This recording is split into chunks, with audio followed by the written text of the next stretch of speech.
नमस्कार, आप देख रहे हैं हरियाणा तक और इस समय में रोहतक के बस स्टैंड पर हैं, जहां पर रोडवेज कर्मचारियों ने चक्का जाम किया हुआ है और सरकार के खिलाफ और पुलिस के खिलाफ जमकर यहां पर नारेबाजी की जा रही है।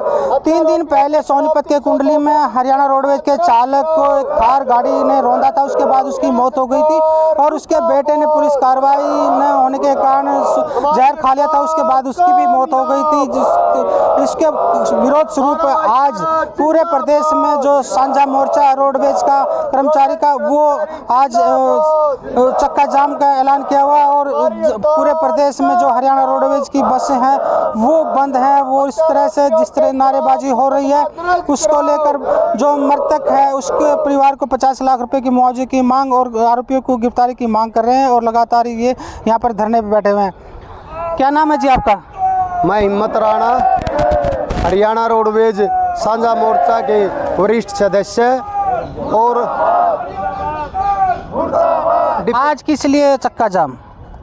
ये 6 सितंबर को सोनीपत के जो सुबह 6 बजे सोनीपत से जो सुबह 6 बजे जयपुर के लिए बस रवाना होती है, सुबह 4 बजे जो बस रवाना होती है तो उसमें जो दिल्ली डिपो का जो जगबीर चालक है वो उसमें सवार था और एक जो थार गाड़ी वाला है वो बार बार गाड़ी के साथ आगे पीछे मस्करी मार रहा था। इसलिए साथियों ने गाड़ी को रोककर और उसको समझाने का प्रयास किया, परंतु उसने समझकर उन्होंने जो हमारा जगबीर साथी जो हमारे बीच में नहीं रहा उसको कुचलने का प्रयास किया और उसको जो हमारा परिचालक साथी था उसको भी बुरी तरह घायल कर दिया। इसलिए आज साझा मोर्चा के आह्वान पर पूरे हरियाणा प्रदेश में संपूर्ण रूप से चक्का जाम है। जगबीर का जो बेटा था उसने जो पुलिस कार्रवाई से नाराज़ होकर जहर खा लिया था, उसकी भी मौत हो गई है। हाँ, जो जगबीर का छोटा लड़का था जिसकी उम्र 22 साल के लगभग थी, उन्होंने भी जो हरियाणा सरकार की जो नीतियां हैं उनके खिलाफ उनसे तंग होकर मान ले कोई भी कार्रवाई पुलिस द्वारा कार्रवाई नहीं की गई, उन्होंने भी सल्फास खाकर आत्महत्या कर ली है और वह भी हमारे बीच में नहीं रहे। और इसलिए आज पूरे हरियाणा प्रदेश में संपूर्ण रूप से ये चक्का जाम है। और ये चक्का जाम इसलिए है जो हमारा साथी जगबीर हमारे बीच में नहीं रहा, हम उनके परिवार से एक सरकारी नौकरी की मांग करते हैं। साथी के परिवार को 50 लाख की आर्थिक मदद की ज़रूरत है और जो हमारे घायल साथी हैं उनके लिए भी 10 लाख की मांग करते हैं। अगर सरकार ने आप लोगों की मांगें नहीं मानी हैं तो जो कार्रवाई नहीं हुई तो आगे क्या रणनीति है?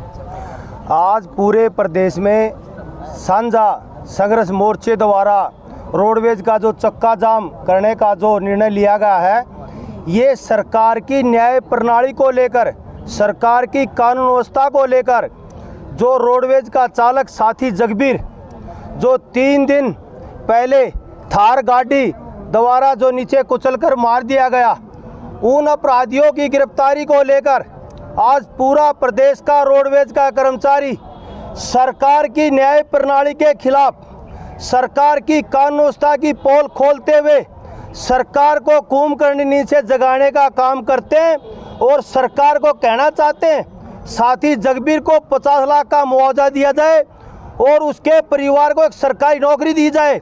लेकिन सरकार ने ये करने की बजाय साथी जगबीर के परिवार को न्याय ना मिला 3 दिन से, इसलिए उनका बेटा डिप्रेशन में जाकर एक अपनी जो एक सोचने की क्रिया को छोड़कर जो एक सुसाइड कर गया, उसकी जिम्मेदार भी सोनीपत की कानून व्यवस्था है, सोनीपत की न्याय प्रणाली है और इसकी जवाबदार सरकार है। अगर सरकार समय रहते थार गाड़ी को चलाने वाले उसमें जो बैठे थे उनको समय पर गिरफ्तार करती तो साथी जगबीर के परिवार से वो बेटा आज यहाँ हमारे को छोड़कर इस परिवार को इस घटना से, इस दुख से ना गुजरना पड़ता और जो घायल साथी है उनको सरकार 10 लाख का मुआवजा दे।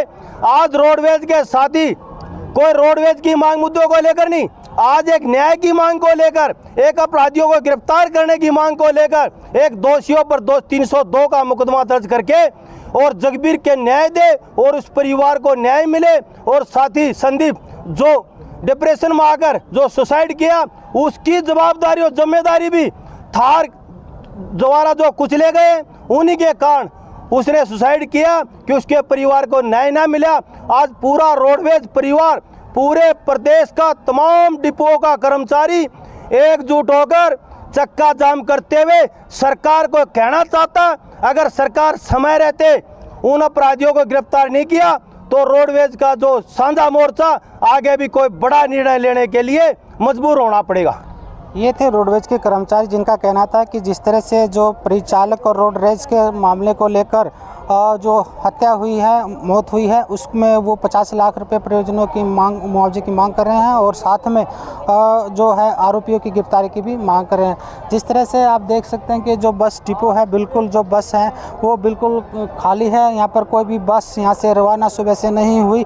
भले ही प्रशासन ने कुछ बसें जो है वो चलवाने की कोशिश की, लेकिन वो चालक जो हरियाणा रोडवेज के नहीं थे और न ही परिचालक, लेकिन जो आज यात्रियों को ये निश्चित जो है समय से निर्धारित जो ये हड़ताल थी, उसके कारण जो यात्री हैं वो रोडवेज पे की जो है बस स्टैंड पर ज़रूर आ रहे हैं, लेकिन बस न चलने के कारण वो परेशान हैं और काफ़ी उनको यहाँ पर दिक्कत भी हो रही है। और जो लोग हैं वो यहाँ से मायूस होकर वापस दूसरे जो प्राइवेट बसें हैं बाहर से वो साधन पकड़ रहे हैं। लेकिन कुछ यात्रियों से भी बात करेंगे, जिस तरह से कुछ यहाँ पर जो आ रहे हैं जा रहे हैं, लेकिन बस नहीं चलने के कारण उन्हें काफ़ी दिक्कत हो रही है। कुछ यह जो परेशान हैं यहाँ पर यात्री, उनसे बात करेंगे। क्या नाम है जी आपका? अंतराम, कहाँ से आए हो? कालरम गांव, जिला करनाल से। अच्छा, बस नहीं चलने से कितनी दिक्कत हो रही है? काफ़ी परेशानी है जी, बहुत ज़्यादा परेशानी है। हम तो दिक्कत ही आगे भी जाना, हमने भिवानी जाना, वहाँ भी एक विकलांग की डेथ हुई, वहाँ धरने पे बैठे होगी और वहाँ भी जाना है जी। दिक्कत तो मेरा नाम चरण सिंह है। मैं विकलांग कल्याण अधिकार समिति से प्रदेश अध्यक्ष। अपने आज हम करनाल रोडवेज की बस नहीं चल रही, कितनी परेशानी हो रही है आपको? बड़ी भारी परेशानी है और हमारे को तो बहुत ज़्यादा परेशानी है। हमारी सारी जनता ही परेशान है, लेकिन हमारी हरियाणा सरकार सोई हुई है, जो कि एक अपराधी को न्याय में पकड़ा नहीं गया, उसी के कारण हमारी रोडवेज को करोड़ों का नुकसान हो रहा है। तो सरकार को उस कानून व्यवस्था को बनाए रखने के लिए क्या अंधेरगर्दी रखना ज़रूरी है? क्योंकि हमारे पत्रकार साथी भी और सारी जनता हमारी पूरे हरियाणा की बड़ी दिक्कत हो रही है, बड़ी परेशानी है। जब तक हमारी ऐसी अपराधियों के खिलाफ फौरन कार्रवाई 112 नंबर तो सेल कर दिया, फटाफट आप खबर दें और हम उस पर कार्रवाई करेंगे। तो आप देख लो, तीन दिन हो गए, उस रोडवेज कर्मचारी का क्या कसूर था बेचारे का, है जिसके साथ इतना बड़ा अन्याय हुआ। उसके लड़के को भी अपने पिता की उसमें न्याय नहीं मिलने के कारण वो भी सुसाइड कर गया। जिस तरह से यात्रियों में और आम आदमी इस बात को लेकर रोष है कि जो कानून व्यवस्था लेकर जो सरकार और पुलिस बड़े बड़े दावे करती है, लेकिन वो समय पर न्याय नहीं दे पाती है। और अभी जो रोडवेज के कर्मचारी आप देख रहे हैं कि जो जगबीर के न्याय को लेकर यहाँ पर धरना प्रदर्शन किए हैं और प्रदेश में चक्का जाम किए हुए हैं और वो मांग कर रहे हैं कि उनके परिजनों को 50 लाख रुपये और सरकारी नौकरी दी जाए। हरियाणा तक के लिए रोहतक से मैं सुरेंद्र सिंह।